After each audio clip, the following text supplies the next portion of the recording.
pemirsa Sinpo TV, senang sekali kita bertemu dalam Sinpo Dunia. Kami akan sampaikan sejumlah informasi peristiwa dari berbagai penjuru dunia yang kami rangkum dalam Sinpo Dunia. Bersama saya Dewi Manik dan inilah informasi Sinpo Dunia untuk Anda.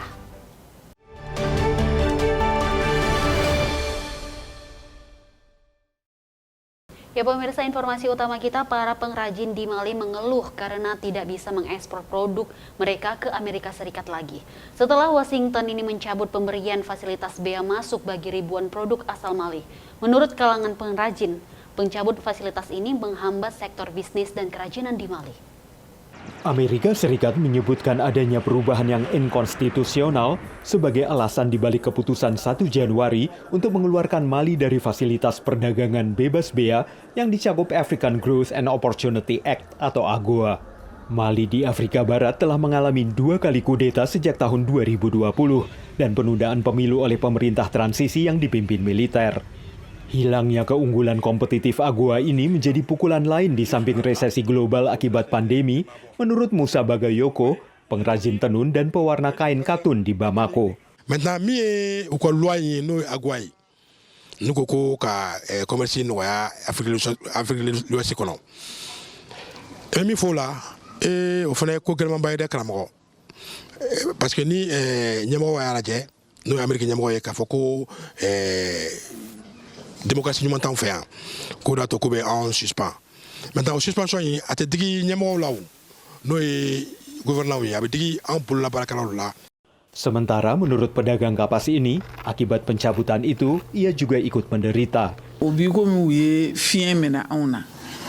Donc an be respirer cogo mina folo an tɛ se ka respirer te. Donc an tɛ se ka ninakili te bamanankan na. Parce que o ye degunba de ye. Kapas adalah barang ekspor terbesar Mali setelah emas, dan banyak warga Mali terlibat dalam penanaman kapas atau pembuatan tekstil. Meski kapas yang masuk ke Amerika Serikat relatif sedikit dan Mali bukan mitra dagang utama Amerika, tapi hilangnya status perdagangan bebas bea ini tetap merugikan sektor kerajinan menurut para pengrajin. Yani akase kudeta ma ku jija ka munu be fangala don no démocratiquement ku blasra manga kwa clé no kala kudeta teke o la lo kara suspension teke so suspension ya atebe amade bo faide. Pemerintah Amerika Serikat mengatakan jika Mali memenuhi semua persyaratan kelayakan bagi fasilitas AGOA, maka mereka akan mempertimbangkan untuk sesegera mungkin memulihkan kembali keikutsertaan Mali dalam program perdagangan bebas bea masuk itu. Dari Arlington, Virginia, saya Helmi Yohanes dan tim VOA. Informasi selanjutnya pemirsa, seorang relawan di Nairobi, Kenya, ini menggagas berdirinya tim tanggap darurat komunitas di kawasan kumuh perkotaan terbesar di Afrika. Dan biaya $1 atau sekitar Rp14.000 per bulan, warga bisa mendapatkan akses ke berbagai layanan darurat termasuk ambulans. Warga miskin seperti yang tinggal di wilayah kumuh Kibera di Nairobi mengalami kesulitan untuk mengakses layanan kesehatan darurat. Bahkan ketika layanan publik seperti klinik dan rumah sakit tersedia di wilayah kumuh, tingginya biaya secara efektif menghalangi sebagian besar warga Kibera untuk mendapat layanan ambulans. Ini tantangan yang dihadapi Moses Omondi yang lahir dan besar di daerah kumuh Kibera. Moses membentuk tim tanggap darurat komunitas yang memberikan layanan kepada warga wilayah kumuh dengan biaya $1 per bulan yang mencakup layanan ambulans ke rumah sakit. If you have an ambulance, you can easily access an hospital. Because no hospital should deny you services when you've been taken there by an ambulance. It means it's an emergency case that need an emergency attention. Anet Okumu adalah salah satu dari sekitar 300 pelanggan layanan ambulans ini. Menurutnya, ia menerima perawatan yang berpotensi menyelamatkan nyawa di dalam ambulans saat mengalami kecelakaan tahun lalu. The condition I was in wasn't that good. I was really having a very bad headache. I was bleeding, so maybe I could have overbled if I couldn't have gotten the first aid services. Layanan ini didukung kelompok nirlaba dan para dermawan lain. Sejauh ini tersedia 1 ambulans untuk sekitar 250.000 penduduk daerah kumuh Kibera. Para pejabat berharap bisa menambah jumlah ambulans menjadi 5 unit. Layanan ambulans di Kenya biasanya makan biaya hingga $400 tergantung kebutuhan pasien seperti ventilator dan juga jarak tempuh. Menurut para pejabat, pengaturan yang menyediakan akses publik ke layanan darurat yang terjangkau sangat penting selama pandemi COVID. It's a service that people are acknowledging that they very much need, and you'll realize that people living within such settings, some of them have never called for an ambulance because they know that if they do call for an ambulance, it's never going to get there, or they'll be asked for, a lot of money that they're not able to afford. Menurut warga, adanya tim layanan tanggap darurat komunitas ini memberikan harapan bagi warga untuk memiliki akses yang lebih baik bagi perawatan kesehatan yang sangat mereka butuhkan. Dari Arlington, Virginia, saya Helmi Yohanes dan tim VOA. Menghadapi musim dingin, Eropa dihantui kekurangan pasokan gas akibat meningkatnya harga gas yang langka dari Rusia. Rencananya Rusia untuk membangun jaringan pipa gas baru ke Tiongkok juga diprediksi akan meningkatkan pengaruh Rusia di kawasan tersebut. Dari hamparan beku di Siberia, Rusia memasok gas alam ke Tiongkok. Jaringan pipa gas Power of Siberia 1 atau yang pertama diresmikan pada 2019 mengalirkan gas dari ladang di Rusia Timur untuk menggerakkan ekonomi Tiongkok. Our Siberia 1 uses gas that is not connected to the fields that can supply the European market. So it's not a question at the moment, at least, of gas from Russia going to China being as a loss to gas that could go into Europe. Namun hal tersebut akan segera berubah. Pemerintah di Moskow dan Beijing sedang merampungkan kesepakatan Power of Siberia 2 yang akan menggandakan ekspor dari Rusia ke Tiongkok. Jaringan pipa ini rencananya akan melewati Mongolia dan daerah industri di dekat Beijing. Power of Siberia 2 juga akan tergabung ke jaringan pipa internal Rusia dan membuka persediaan dari ladang Rusia di semenanjung Yamal yang memasok Eropa. It does give Gazprom, as that major exporter, the optionality to direct gas to one market over another. Dan meningkatkan pengaruh Rusia di kawasan. Technically, it is hard to tell whether the pricing system will be designed in a way that there is going to be the possibility to sell to the highest bidder. But I think that Russia, in its intent, is definitely eyeing in this direction to be able to use it as a leverage, at least rhetorically, in the coming decade.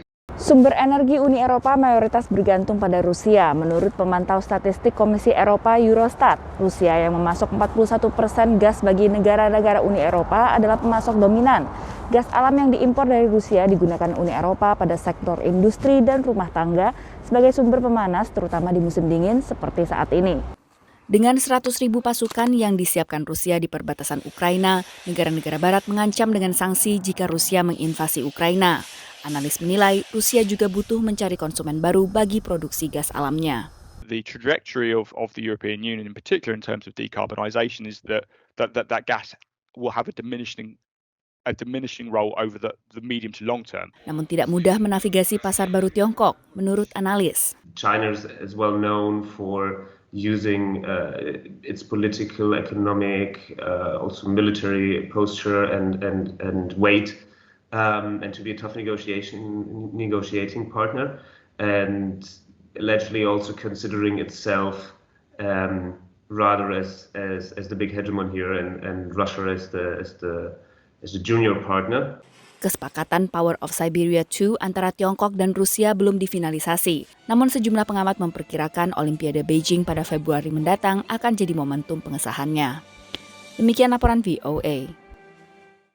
Pemirsa, perusahaan transportasi online Uber ini bermitra dengan usaha rintisan Swedia Kenya untuk mengoperasikan 3.000 motor ojek listrik di Kenya.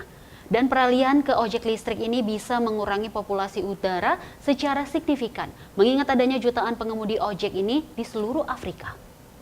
Josephat Mutiso membawa penumpang dengan motor listrik tanpa suara dan tanpa asap di jalanan Nairobi, Kenya. Seperti di mayoritas kota di Afrika, pengemudi ojek ada di hampir setiap sudut kota Nairobi. Josephat adalah salah satu pengemudi yang pertama beralih dari motor berbahan bakar fosil ke motor listrik berkat kemitraan antara Uber dan OP Bus. This is way efficient. It is even way easier to ride than the other one. You see, this one you don't have so many controls. You just have the throttle, no clutch. The only thing you are focusing on is just the front brake and the rear brake. That way it gives you even more control of the bike. And it is pretty light. It does not vibrate. So even clients like this one better. Ojek yang di sini disebut sebagai boda-boda sudah menjadi transportasi publik yang semakin umum di kota-kota di seluruh Afrika. The number of newly registered motorcycles commonly used as taxis or boda-boda was estimated in 2018 at 1.5 million and will likely grow 5 times million by 2030. Most are inefficient, poorly maintained, and heavily polluting. UNEP studies show that boda-boda drivers can more than double their income if they make the switch. Program Lingkungan PBB atau UNEP bulan Maret lalu meluncurkan proyek sepeda motor listrik pertama di Kenya yang mengawali bergulirnya pergeseran ke mobilitas listrik di Afrika. Kemitraan antara Uber dan OP Bus berupaya mempercepat pergeseran ini. We're just excited to get as many people exposed to the new technology that we build as possible so that they know that it's an option. Uber provides obviously a lot of boda-boda riders. That's our target. That's our client target. They often don't know how beneficial our electric motorcycles can be in terms of money saving, in terms of safety, fuel savings, maintenance savings, that kind of thing, and longevity of the product as well. They don't know that. Gerakan menuju kendaraan listrik terjadi di seluruh dunia karena meningkatnya polusi dan emisi yang merusak iklim dari kendaraan bermotor. Targeting Africa and African countries is also part of that movement, and as OPBUS, that's where we're targeting. We want all of us to move together, as we all move towards a greener energy, a greener economy, and we can only do that if we all come together and empower and build capacity, locally. Menurut Josephat, pendapatannya kini lebih banyak. Everything I used to earn and save for the bike, for the maintenance of the bike, right now I'm saving it. So right now I'm making more. Menurut para ahli, pergeseran ke mobilitas listrik secara global sangat penting di masa depan. Dan para pengemudi ojek termasuk Josephat yang akan mendapatkan manfaatnya. Dari Arlington, Virginia, saya Helmi Yohanes dan tim VOA. Terima kasih masih menemani kami dalam Sinfo Dunia, dan kita lanjut informasi berikut ini pemirsa. Kondisi ekonomi Lebanon yang tertekan akibat naiknya harga minyak dan devaluasi mata uang membuat meningkatnya pembalakan liar. Banyak warga Lebanon ini menebang pohon untuk kayu bakar dan menghangatkan rumah saat musim dingin. Dan inilah yang menyulitkan posisi otoritas lokal.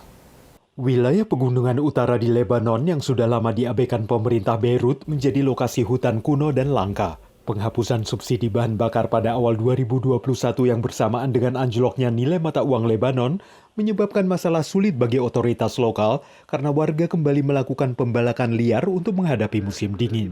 Muhammad Khalil adalah wali kota Akar Al-Atika, wilayah di mana biaya memanaskan rumah selama musim dingin setara dengan rata-rata seluruh gaji tahunan.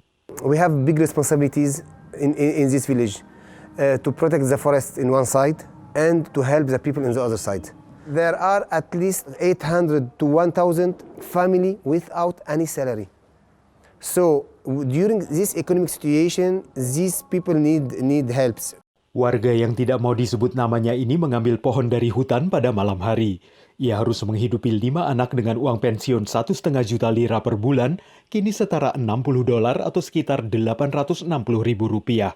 أنا بدي مازوت يعني بالشهر بدي برميلين يعني هلا حق 7 مليون ليرة يا حرام نحن بس نقصهم عم يجعنا قلبنا كثير عليهم على الشجر يعني عمره 100 سنة.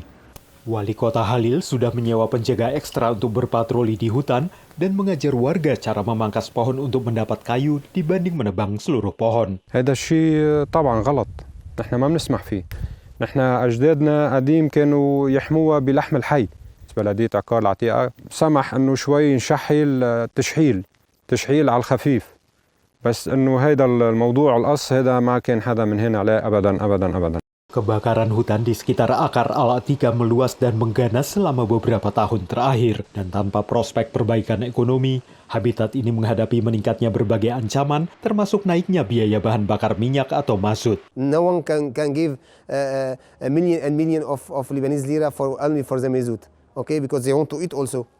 But I have to tell you that even if I worked a lot with money with my team to protect the forest, I have now hundreds of trees that are cut by the people of Akar Atika. Pemerintah Lebanon dalam posisi sulit dan kurang mampu berbuat banyak untuk wilayah seperti Akar Al-Atika. Itu berarti masyarakat dan para pemimpin setempat harus berjuang sendiri untuk mencari solusi kompromistis yang seringkali sulit dicapai. Dari Arlington, Virginia, saya Helmi Yohanes dan tim VOA. Dan kita lanjut informasi berikut ini pemirsa, sejumlah kawasan di kota-kota besar Amerika Serikat ini dijuluki gurun makanan karena minimnya ketersediaan bahan makanan yang sehat. Pertanian vertikal yang dikembangkan University of District of Columbia mencoba menjadi solusinya, sekaligus membudidayakan bercocok tanam di rumah sendiri. Sejumlah kawasan di Washington DC dijuluki food desert atau gurun makanan karena langkanya supermarket atau kebun komunitas. Proyek Urban Food Hub dari University of the District of Columbia berupaya mencari solusi dengan pertanian vertikal. Controlled environment ag is able to grow anywhere between 3 to 10 times as much food per square foot as a traditional farm. We're also growing in a controlled environment climatically, so we don't have nearly as much of the pest pressure, which mitigates needing to spray pesticides and herbicides as well. So there's no nutrient runoff, there's no chemical runoff from sites like this. Produk nabati yang dihasilkan disumbangkan ke sejumlah lembaga sosial dan bank makanan setempat. Artinya, juga mengurangi dampak lingkungan dan bahan bakar transportasi dan limbah makanan. On average in the US, the food miles can add up to anywhere from 1,500 to 2,000. That is, if you add all the miles that make up your plate of food, it's just so much. Para pakar menilai siapapun bisa mulai bercocok tanam sendiri di rumah. Hanya perlu sinar matahari, sepetak ruangan, dan kesabaran. Bahkan, balkon apartemen kecil pun cukup. You just have to match whatever you're growing on, maybe the amount of sunlight that you're getting. If you are getting anywhere from above, like 6, 7, 8 hours of light, then you can do tomatoes again, you can do peppers. If you are not getting that amount of light, you want to start thinking of the more of the leafy greens, Swiss chard, spinach, and stuff like that. Diperkirakan populasi global akan melebihi 9 miliar tahun 2050, dengan 2 dari 3 orang tinggal di perkotaan. CS Moore is almost revolutionaries, right? We're revolutionizing how food is grown, where it's grown, and who has access to it. Sektor pertanian menghasilkan 10% emisi rumah kaca di Amerika Serikat yang berkontribusi pada perubahan iklim. Salah satu masalah yang juga ingin diubah lewat budaya pertanian kota seperti ini. Dari Washington DC, VOA. Berikut informasi ini pemirsa, pusat konvensi di kota New York kini memiliki kebun sayur dan buah yang sangat luas di atap gedung. Upaya ini membantu mengimbangi dampak lingkungan. Mengingat balai sidang ini yang menyelenggarakan sekitar 175 acara setiap tahunnya yang menarik ratusan ribu orang ini ke New York. Di atap Javits Convention Center di kota New York terdapat hamparan vegetasi seluas hampir 2,8 hektar. Pusat konvensi berusia 35 tahun ini memodernisasi bagian atapnya untuk kebun sayur dan pembangkit listrik tenaga surya. We have a 1-acre farm that's operated by Brooklyn Grange, and then also we have an orchard with nearly 40 fruit trees. Ini memungkinkan swasembada karena lebih dari 18.000 kg buah dan sayuran yang diharapkan dihasilkan setiap tahun akan digunakan di dapur dan usaha jasa boga pusat konvensi ini. Atap hijau ini tidak bisa mengimbangi semua energi yang digunakan pengunjung gedung, tapi membantu bangunan tetap dingin di musim panas, mengurangi panas perkotaan, dan menyerap limpahan air hujan. There's 2 cisterns underground that capture and treat rainwater and pump it back up to the roof to irrigate all of the crops on the farm. Di kota New York, rumah dan bangunan yang baru dibangun diharuskan memasang panel surya, atap hijau, atau keduanya. Sebagai imbalan, pemilik mendapat pengurangan pajak, salah satu upaya besar kota New York untuk mencapai netral karbon sebelum 2050. Tapi Javits Center tidak mendapat pengurangan pajak karena merupakan lembaga yang dikelola negara bagian. New York's really made some great strides in providing actual funding to incentivize green roof investments, but it is a small amount total compared to our goals, pretty lofty goals about how we want to advance New York for resilience and sustainability. Panel surya di sini bisa memasok sekitar 10% kebutuhan energi gedung ini. Menurut para insinyur, instalasi atap ini bisa membantu Amerika mengurangi ketergantungan pada sumber energi tradisional. If we could do that across the country, we could make a significant impact on our resilience and reliance on the energy grid and our energy consumption overall. Tapi faktanya, atap hijau masih mahal dan biasanya menelan biaya lebih dari $215 per meter persegi menurut Aliansi Peneliti Atap Hijau. Ini juga membutuhkan investasi waktu yang besar untuk memantau dan mengevaluasi manfaat atap dalam jangka ke depan. Who pays in the meantime for that actual cost? It makes it very difficult for building owners to want to invest in putting a green roof on their building if they're going to have to pay for all the upfront costs over multiple years. Meskipun hasil yang ingin dicapai mungkin memerlukan waktu untuk bisa terwujud, tapi setidaknya atap Javits Convention Center ini bisa memberikan visi masa depan yang lebih hijau bagi kota New York. Dari Arlington, Virginia, saya Helmi Yohanes dan tim VOA. Ya pemirsa, informasi tadi sekaligus menutup perjumpaan kita kali ini. Tetap saksikan Sinpo Dunia setiap Senin sampai Jumat hanya di Sinpo TV, dan saya Dewi Manik mewakili kru yang bertugas pamit undur diri. Terima kasih atas kebersamaan Anda. Sampai jumpa.